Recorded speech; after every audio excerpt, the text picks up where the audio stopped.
pet essentials go mobile. We're eager to get going. Some medical services delivered right on site. Plus, a well-known American chain opens in Windsor. I'm really glad it's now here in Canada and we get to go. We don't have to cross the border. In the midst of a tariff war, does taste and convenience win? And Frosty's family reunion. Next thing you know, he's blowing up my phone, I'm blowing up his phone, and he goes, buddy, Debbie ordered 30 of them. An Essex neighborhood teams up to spread holiday cheer.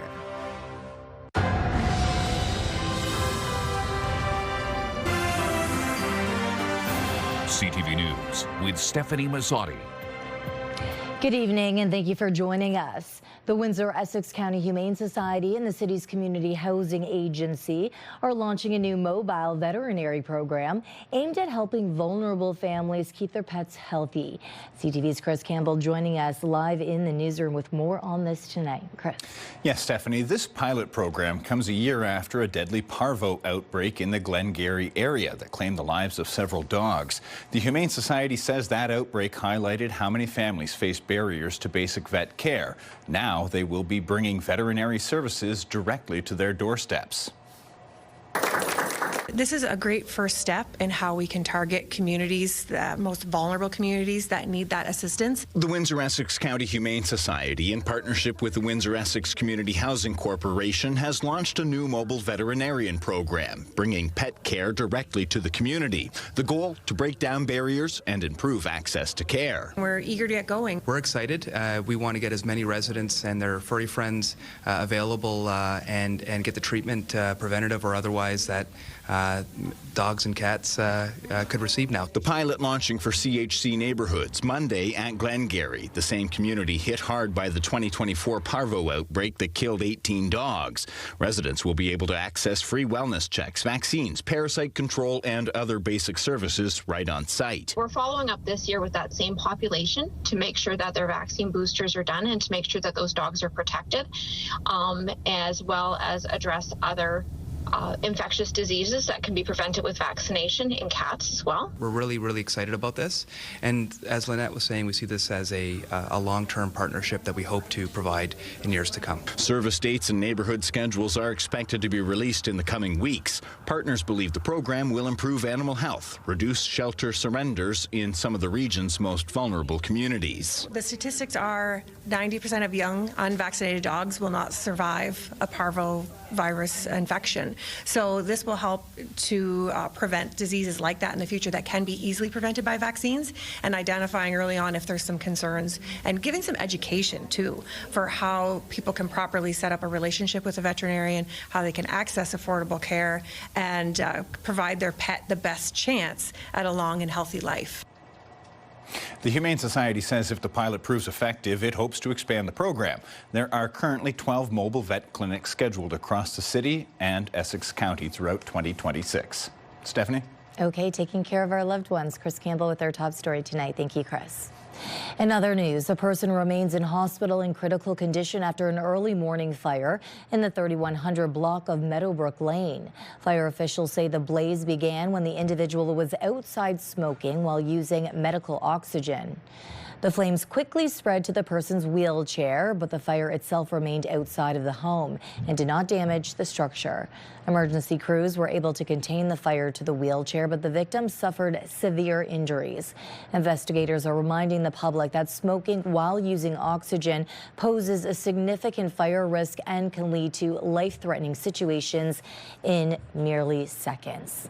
Windsor fire officials confirm a blaze in the 4300 block of Mount Royal Drive was deliberately set.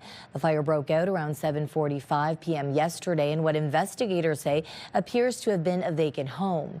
The fire investigators identified multiple areas of origin inside the house, prompting a call for the police arson unit to come in. Damage is estimated at approximately $100,000. No injuries were reported. Police are asking anyone with information to contact Windsor Police or submit tips anonymously through Crime Stoppers. Windsor police are looking for a suspect following a road rage confrontation where a firearm was allegedly pulled on another driver. Windsor police are investigating after a driver reported having a gun pointed at him just after midnight on December 1st. Officers say the confrontation began when one vehicle was cut off on Olette and University. Both drivers then pulled into a riverfront parking lot where the argument escalated and the suspect allegedly pulled a gun. The victim drove off, followed by the suspect all the way to the Huron Church area. No one was hurt. The suspect is described as a Middle Eastern man, about 25 years old, with short dark hair and a dark mustache. He was driving a black four-door sedan. Police again asking anyone with dash cam or surveillance video to come forward or contact Crime Stoppers. Windsor police have arrested an 18-year-old woman after an alleged armed assault and property damage incident.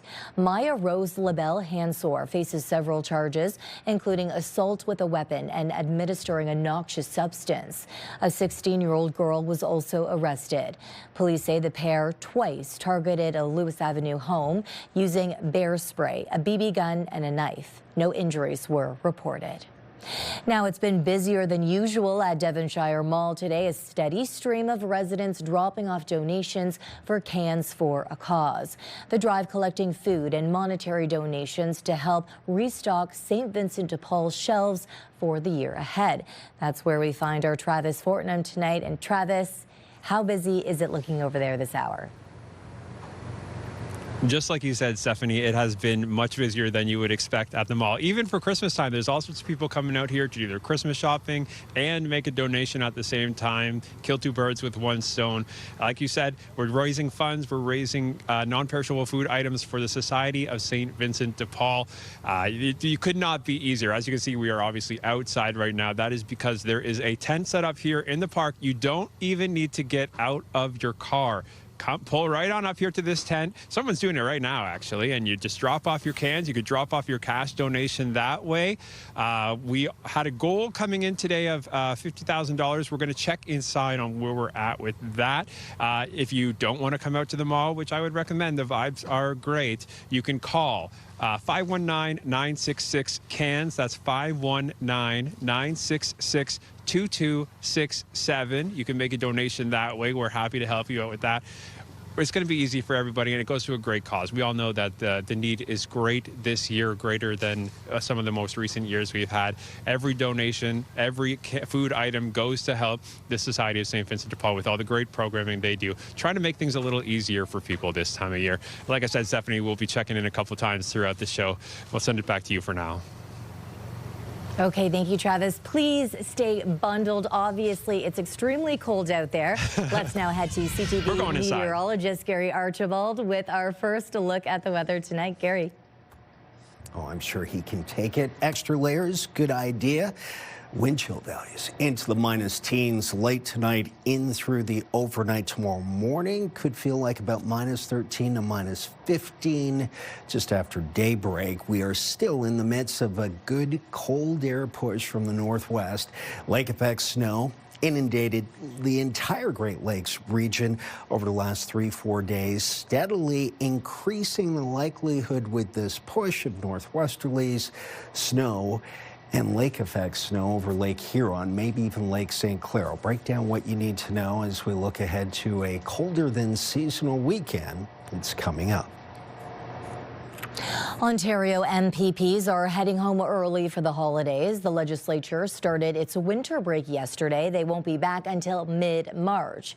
CTV's Siobhan Morris has more on why the government says the long break is needed.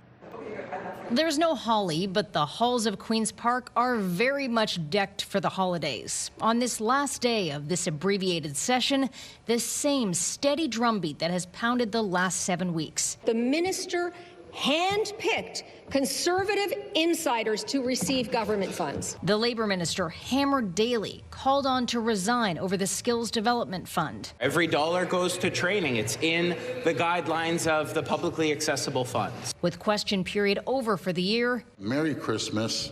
Happy Hanukkah. The Premier stressed the responsibility MPPs have to the people they represent. And when we work together, we can do incredible things, even though we disagree. But politicians won't be all in one place to collaborate for a very, very long time. After only 51 days in the legislature in 2025, the House is on break until March 23rd. That's crazy. It's not acceptable. The government House leader begs to differ. I think it's acceptable when you look at the tremendous amount of legislation that we were able to drive forward. Clark says they need time to go home and consult with constituents. We need to look at their priorities, things like keeping costs down, getting people moving, getting these big projects implemented. Opposition parties see this as a dodge of accountability. The Premier sees the legislature as a magnifying glass on all of his failures. Marit Stiles goes a step further. I think he's a coward, getting out of here as fast as they can and getting as far away from yet another scandal and another police investigation as they can. There's worry about more fast-tracking bills, skipping consultations, working details out in regulation. They're silencing your voices. They don't want to give you an opportunity to have input on the legislation that affects your day-to-day lives. Opposition parties don't think it makes a lot of sense for the Premier to have ordered civil servants back in the office 5 days a week in the new year when he's often missing from question period and the House is on recess until spring. At Queen's Park, Siobhan Morris, CTV News. There's a new option on the menu for Windsorites on the go. American sandwich chain Jimmy John's has officially opened its doors, adding another choice for people looking for a quick meal. As CTV's Bob Elachico shows us, some aren't concerned the new option is an American brand. It's fresh stuff in it. They're quick. That's their commercial, right? Jimmy John, real quick. Thanks, dude. Residents lined up for a sandwich they've long made a cross-border trip to have in Michigan. Favorite place every time I go to America is probably a place I'm asking to go to. It's now here in Canada, and we get to go. We don't have to cross the border, especially now. We have the master license for Jimmy John's in Canada, and we're absolutely thrilled about it. When I found out that Jimmy John's was open, I wanted to come and check it out. Despite having over 2,000 outlets in the U.S., Jimmy John's is still in its infancy stage in Canada. 10 locations are expected to be open by the end of the year. Jimmy John's officially opened their door earlier today here in South Windsor, becoming the latest in a long line of American restaurant chains that are making their way here to the city of Windsor. But they are joining a crowded landscape already filled with Canadian-born franchises like Cora's, Sunset Grill, Boston Pizza, and even Eastside Mario. And with ongoing tariff tensions between Canada and the U.S., I wanted to find out, are people paying attention to whether the restaurants they choose are Canadian or American? Or does it all come down to taste and convenience? It doesn't matter to me as much. I go to dinner in Detroit a lot with my family and stuff too. When I'm eating in Canada too, I also look for local businesses to support. It'd be better to support Canadian chains, but overall, I enjoy the quality of the food. That's what matters to me the most. If I enjoy it, I'll be there. If I don't, I'm not. It's that simple to me. The fight between Canada and the U.S. is bigger and smarter people than me. I'm just here for good food. According to Jimmy John officials, they are in the fast casual category, focusing on a quick and healthy option to help consumers keep up with their lifestyles.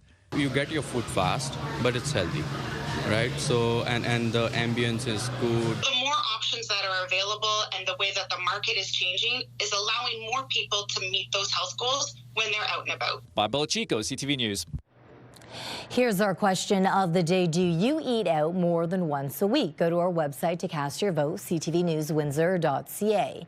Yesterday, we asked if you donate to charities over the holidays. Out of around 600 votes, 70% say yes. Now, for one quiet Essex neighborhood, the start of the holidays isn't marked by just lights and wreaths. It's marked by an army of snowmen. 40 giant frosty lookalikes have popped up, turning the block into a whimsical winter takeover. CTV's Travis Fortnum shows us how a playful idea between neighbors is now growing into a full-blown frosty-sized tradition. Drive through this neighborhood on the north end of Essex and you'll see them right away.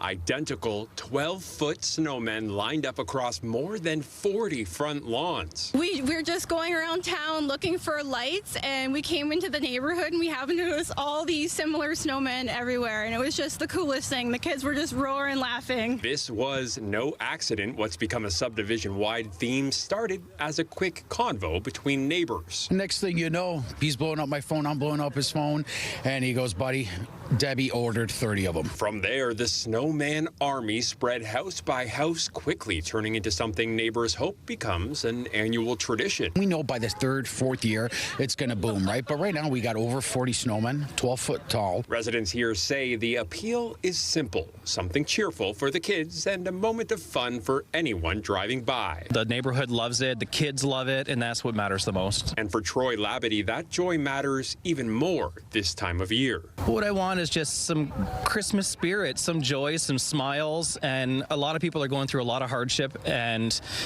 especially this time of year is very tough for a lot of people. So if we can put a smile on a face by them taking a look at a bunch of snowmen, I call it the Snowman Army, it's just an awesome thing. And it's already having that effect. I think it's wonderful. It shows a sense of community and togetherness. Merry Christmas! Travis Fortnum, CTV News.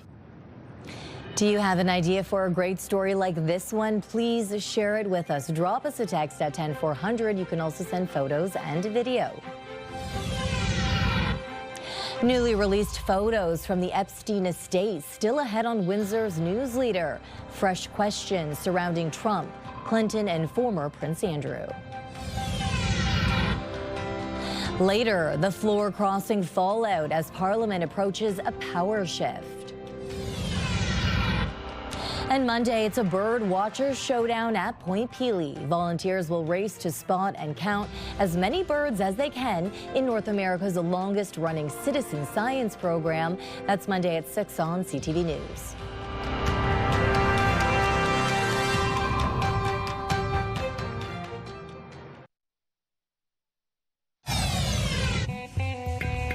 Start your day with the latest local news. By signing up for our newsletter, you'll get direct local content straight from CTV Windsor to your inbox, including top stories, the forecast, and videos. You can sign up at ctvnewswindsor.ca.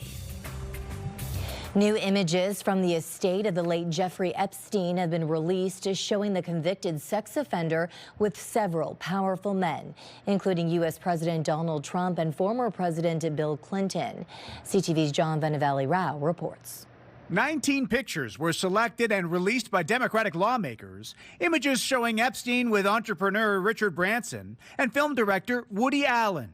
A shot of Microsoft founder Bill Gates and one of U.S. President Donald Trump, along with 6 women whose faces were redacted.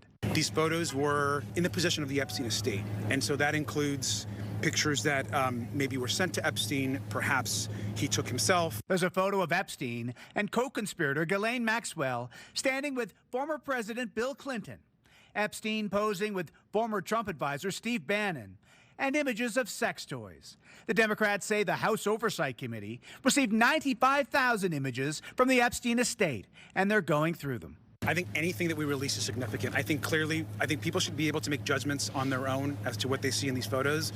For us, this is about transparency. All of the men in the photos have long denied any wrongdoing, and some of the images were already public.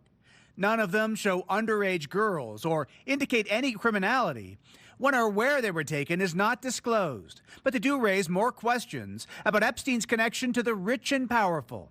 Here, Epstein is seen with Trump. Another photo shows a bowl of novelty condoms with a caricature of Trump's face. Trump was at one time a friend of Epstein, but has denied knowing about his abuse of girls and women. The photos are separate from the Epstein files that the U.S. Department of Justice has been ordered to release by December 19th. Meanwhile, Republicans are accusing Democrats of cherry-picking the images to embarrass President Trump. John Vanavalley-Rao, CTV News, Toronto. A nightmare travel experience for Via Rail passengers this week. They arrived in Ottawa yesterday, more than 12 hours late, having been stranded on the train overnight. With more on their ordeal and Via Rail's response, here's Caitlin Wilson. After nearly 17 hours of travel, Jade Schofield is finally in Ottawa. I am exhausted. I am excited to get to a hotel and sleep. She left Toronto just before 7 Wednesday night, expecting to arrive by 11 p.m. But 2 hours into her trip, the train came to a halt just outside of Brockville, stopping to help another train that had broken down because of a mechanical failure. Through that, we found out that train had actually been sat there for a number of hours with no light, no heat, no washrooms, and it was a Toronto-bound train. At one point, 3 trains were involved. Those traveling to Ottawa all ended up on one train that hooked onto the stalled train and pulled it to Brockville Station several hours later. But then there was an issue with disconnecting it, so we ended up stranded essentially, and of course blocking the tracks. And with engineering crews at the end of their shift, passengers say they had no choice but to wait. I think it was just being left in the dark that irked people the most. Sophie LaBelle was also on the train. She says people tried to sleep with no blankets or pillows and no clear timeline. There was a sense of camaraderie, and people were trying to sleep on the floor, and they did bring snacks. It's just the absolute lack of transparency.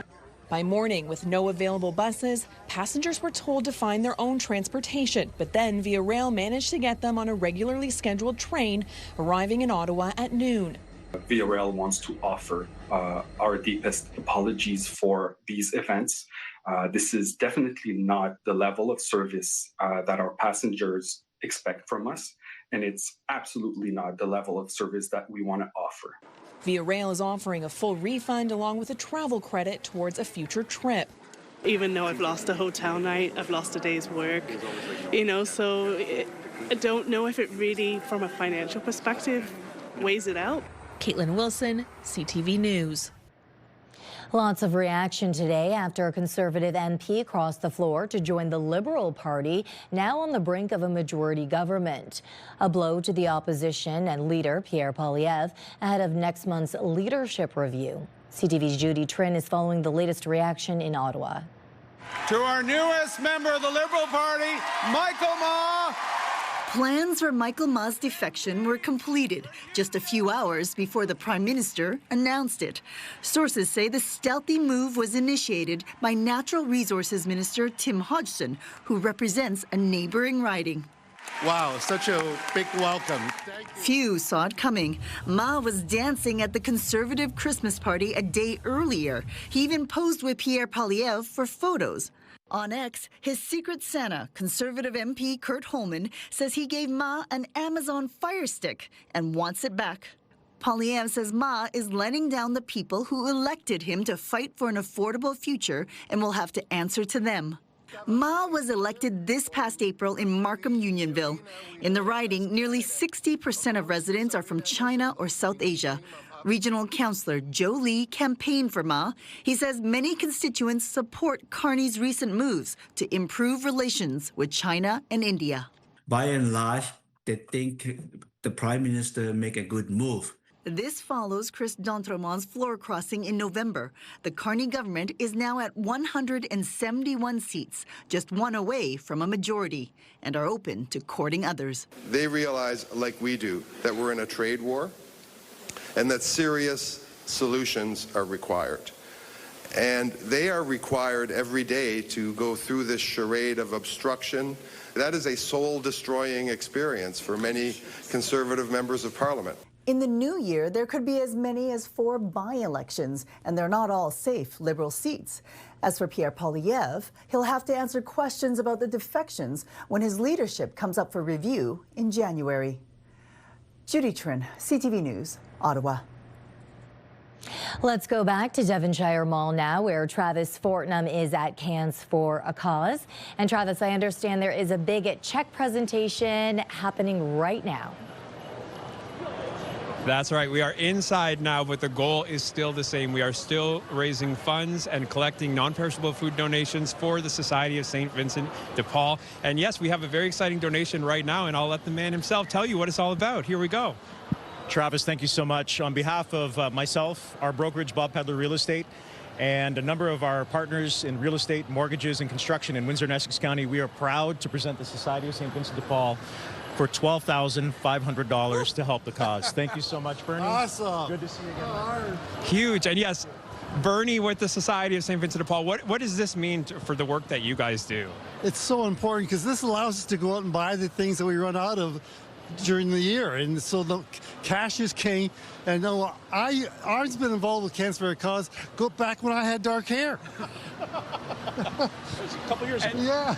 And people can still come down until 9 o'clock. You can make donations in person. You can give us a call and donate. Again, the number is 519-966-CANS. That's 519-966-2267. Arms Women Leg and all his associates made this great donation here, but yours does not need to be this big. Anything you've got is good. It'll help. The need is so high this year. We know that. We just keep hearing it. And Stephanie, we're going to be here for the rest of the evening, and I'll throw it back to you for now. See you in a bit. Yeah, Travis, that is a large dollar figure there, but as you just mentioned there, cash is king. So call in if you can. Thank you.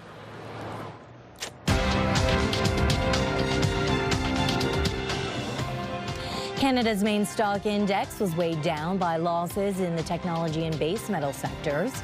In Toronto, the TSX lost 133 points.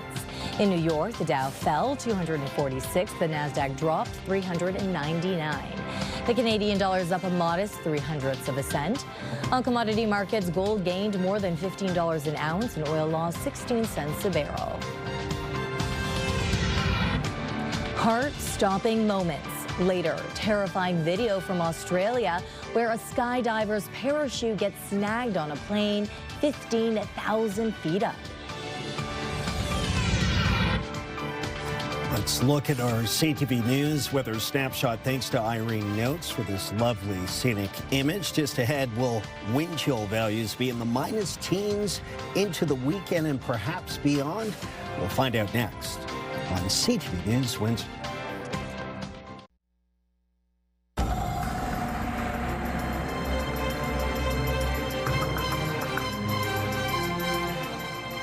The sun shining bright earlier today, but Gary, the best thing about Cans for a Cause is that any donation you make, you don't even have to get out of your vehicle. You can just stay nice, warm, and cozy in the car while the volunteers come to you. Well, giving at this time of the year, no matter what the circumstance, especially this generous spirit of Windsorites and the surrounds, it really is touching. And it will continue, no doubt.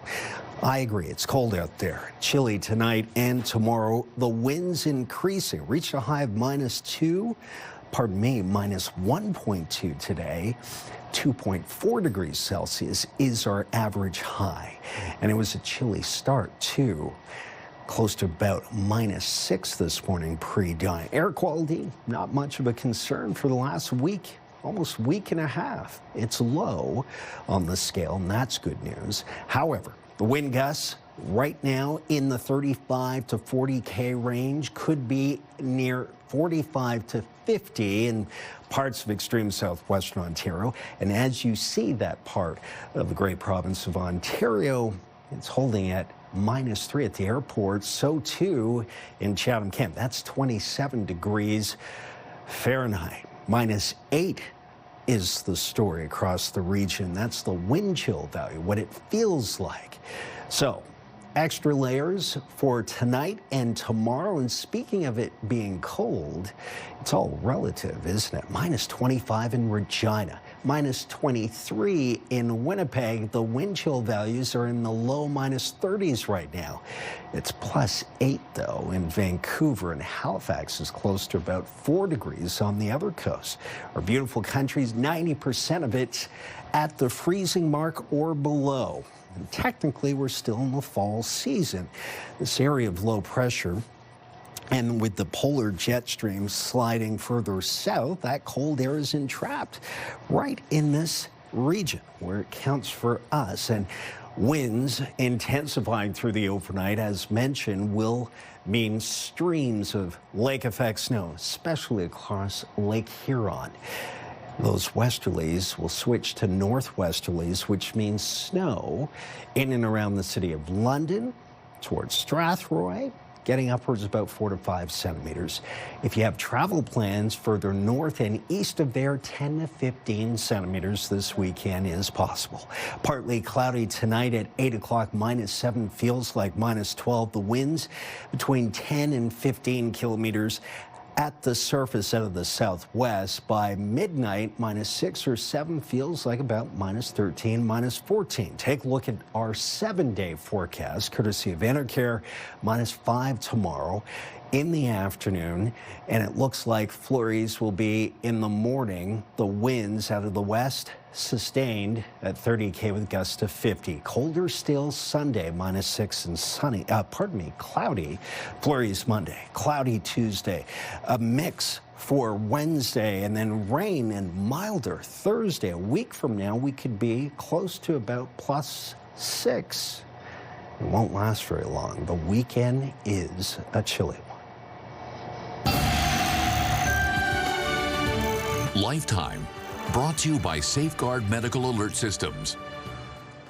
Researchers at a Toronto area hospital say there's been a dramatic rise in the number of people being prescribed ADHD medication. Their study looked at all prescriptions for stimulant drugs like Ritalin and Adderall dispensed between 2015 and 2023. Overall, they found annual prescriptions treating ADHD increased more than 150% in that time period, accelerating during the COVID-19 pandemic. They suggest possible reasons are more time spent online, increased public awareness, and previously undiagnosed subjects now being recognized. Now to a different diagnosis, hunger. Let's go back to Devonshire Mall, where CTV's Travis Fortnum is there for Cans for a Cause, collecting food and essentials to help local families in need. Travis. Yes, Stephanie, we're down here still, Devonshire Mall. Don't forget to come down here. If you can't, we've got some hardworking people here answering the phones. I'll give you the number one more time, 519-966-CANS. That's 519-966-2267. I've remembered that phone number every single time, let the record show. I'm here with Jennifer from the Society of St. Vincent de Paul. That's who's getting all these donations and helping them get out to the people who need them. And it's what, 6:30 right now? It's been a long day for you. Yeah. We're here bright and early at 4 a.m. starting to get the setup ready so we could open at 5 on the button. And I mean, like, we're wrapping things up here with the newscast, but you guys are not slowing down just yet, right? What time can people come out and drop things off? So we're out in the tent until 9 p.m. and then we haul it all back to the warehouse where it all starts again tomorrow morning at 6 a.m. to unload the trucks. That's great. So people can come down until 9 p.m. and drop off donations either at the drive-through tent over by the keg, or they can come in here by the food court and drop things off. Jennifer, what has it been like today? You've been here all day. What's the attitude been like? What have you been seeing and hearing from people? You know, it's just been absolute medicine for my soul to see the joy on everybody's face when they drop by and drop off these massive, massive donations. With the economy, I'm expecting 1-2 cans, not 10 or 12 grocery bags full of stuff. So it's just been an amazing, amazing day. It has, and you know what? I have heard that we have surpassed the goal with cans. We are still looking for some funds, though. I'll give you the number one more time. I lied earlier. It's 519-966-2267. You can make a donation. It doesn't have to be huge. Whatever you got, the need is so high this time of year, right? Or this year especially, I should say. So, you know what? $1, $2 that you can donate, we parlay that into 4 times its value with our purchasing power. So whatever you can do, every penny makes a difference right now to us. Wow, Jennifer, thank you so much, and thank you for everything you do. Don't forget, you can come out till 9. You can call anytime. It doesn't even have to be for today, but today is the day, right? So, Stephanie, I'll throw it back to you. Okay, and Travis, of course, we appreciate all of the donations made by our viewers and, of course, all of the volunteers who worked there all day today. Thank you. Governments are preparing for a tech revolution. Coming up on Windsor's News Leader, why experts say a surge could hit within 6 months.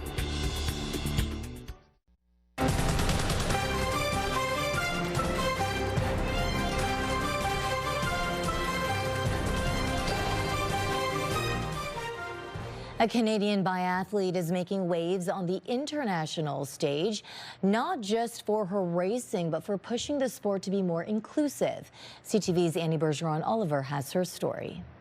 This is a fantastic ski from Shiloh Russo.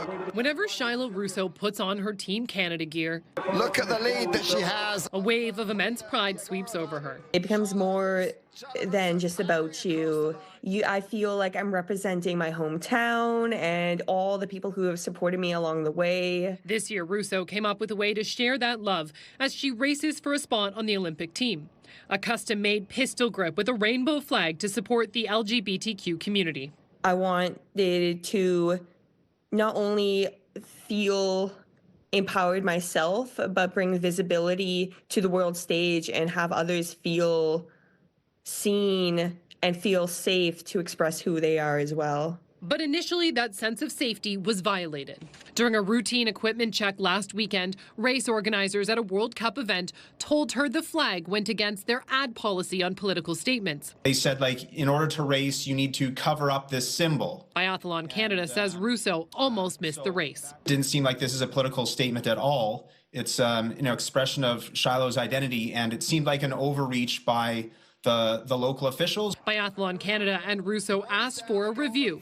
In the end, the International Biathlon Union conceded their rules were unclear, that the rainbow flag is not a political statement and can be displayed on gear in all future races. It definitely took me by surprise and was quite upsetting, especially the day before the race, but my coaches and team had my back, and we made positive change happen. The International Biathlon Union says it's hoping to recraft its policies. As for Russo, she says this experience has made her feel empowered and proud of who she is. Annie Bergeron-Oliver, CTV News, Ottawa. As artificial intelligence is becoming more prevalent in our daily lives, local governments across the country are gearing up for a major tech shift. Experts say in the next 6 months, we could see a major rise in cities turning to the technology. CTV's Alison Bamford explains. Saskatoon Transit is working to get these buses back on the road. Small repairs now to avoid major failures later. Instead of running a bus until which point in time a check engine light or a stop engine light would appear, we're now able to get ahead of that. Helping them get ahead is AI. Here's a fault code. They successfully piloted the software in 2023. Today it analyzes real-time data from bus sensors and catches maintenance issues early. Left unchecked, that bus would have been dead on the road. The information is tracked constantly, cutting costs on parts and saving hours of unscheduled maintenance. This becomes one more tool in the toolbox in helping us. 23% of Canadian municipalities use AI. Another 31% are actively evaluating how to incorporate it. We're seeing a lot of municipalities kind of in that learning or experimenting phase. They're still trying to understand in what capacity they can use AI. ChatGPT or Microsoft Copilot are common starting points for municipalities, but many have advanced using it for predictive maintenance, chatbots, and understanding traffic flow. There is a bit of a fear that if they do venture into the AI world, that they are going to do something that will end up upsetting the citizens or putting them at risk. Privacy, data protection, and cost are concerns holding back some municipalities. But this expert says don't be afraid. Just do it in a planned way that allows for management of the risks. And taking those risks could pay off down the road. Alison Bamford, CTV News, Saskatoon. This is your CTV Windsor, our community calendar. Light the way for those facing loss. Your gift empowers the CMHA's bereavement program to provide critical grief education, peer support, and counseling for children and adults navigating profound loss. See you next time on Our Community.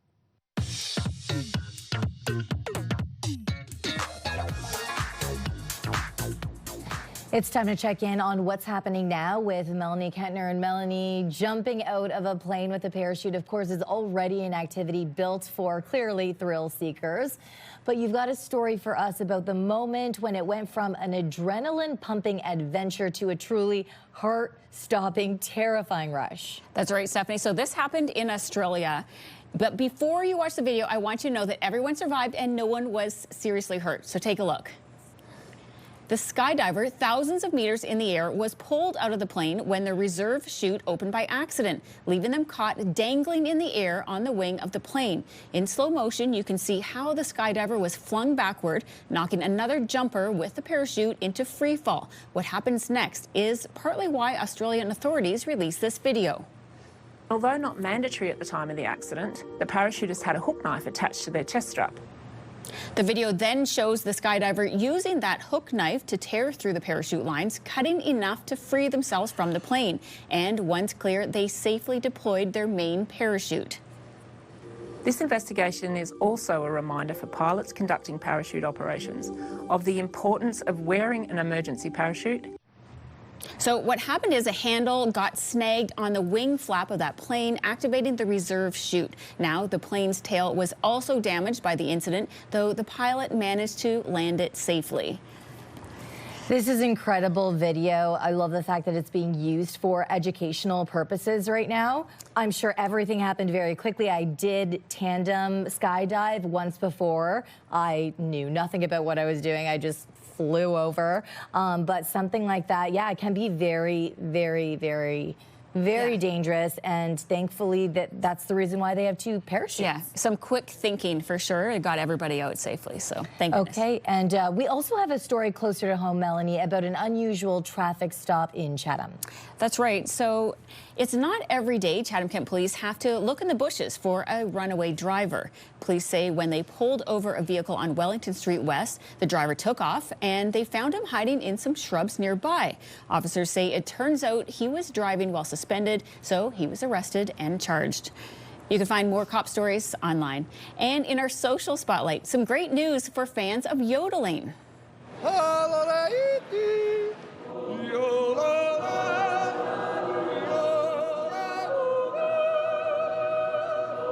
The traditional singing of herders in the Swiss Alps was recognized by the United Nations yesterday as part of the world's cultural heritage. Yodeling was added to UNESCO's representative list of the intangible cultural heritage of humanity at a meeting in New Delhi.